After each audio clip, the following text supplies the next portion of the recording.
বিসমিল্লাহির রহমানির রহিম। আসসালামু আলাইকুম। প্রিয় দেশবাসী, আপনারা যারা বিএনপিকে ভালোবাসেন, আমিও বিএনপিকে ভালোবাসি। শহীদ প্রেসিডেন্ট মরহুম জিয়াউর রহমান বহুদলীয় গণতন্ত্রের প্রতিষ্ঠাতা। এই দল যিনি আবিষ্কার করেছেন, কিছু উদ্দেশ্য এ দেশের গরিব বাঁচাও, কৃষক বাঁচাও, বাংলাদেশের মানুষকে একটা সুখী সমৃদ্ধশালী দেশ উপহার দেওয়ার জন্য। আজকাল সেই বাস্তবায়ন থেকে আমরা অনেক দূর পিছিয়ে গেছি।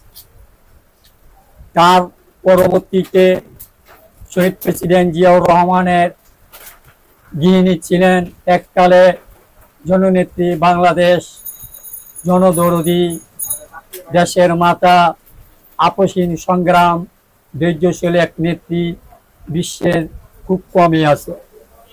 যার কথা না বললেই হয় না, দেশ নেত্রী বেগম খালেদা জিয়া।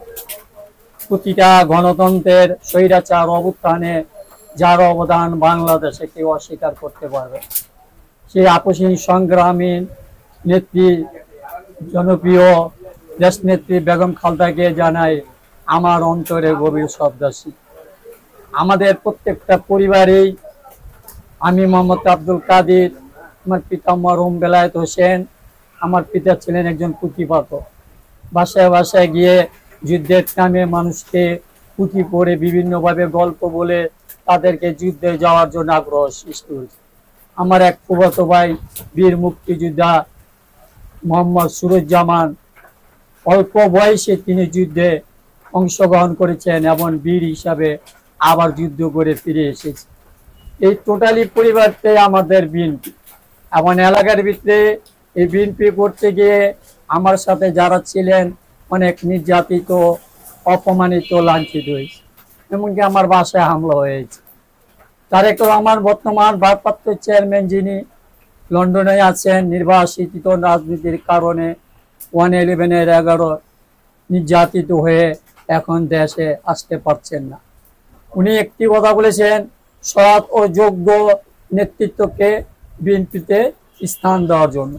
কিন্তু বর্তমান যে পরিস্থিতি পরিবর্তন হওয়ার পর শ্যামপুর থানা, এমনকি গান্ডারিয়া থানা, প্রতিটা ওয়ার্ডে, মহানগরে যে কমিটিগুলি হচ্ছে, সেখানে বিএনপি নেতারা আওয়ামী লীগের চাচতো ভাই, খালতো ভাই, মামতো ভাই, এমনকি যারা চাঁদাবাজ, তাদের রেকর্ড খারাপ, তাদেরকে দলে ঠাঁই দিচ্ছে।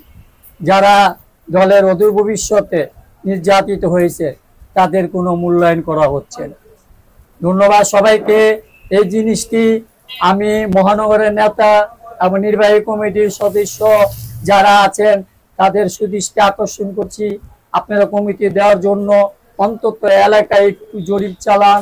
বিএনপি যারা কর্মী আছে তাদের সাক্ষাৎকার নেন, ঘরে ঘরে যাওয়া খবর নেন যে আসলেই কারা অরিজিনাল, তারা কি তার নেতা হওয়ার যোগ্য কিনা।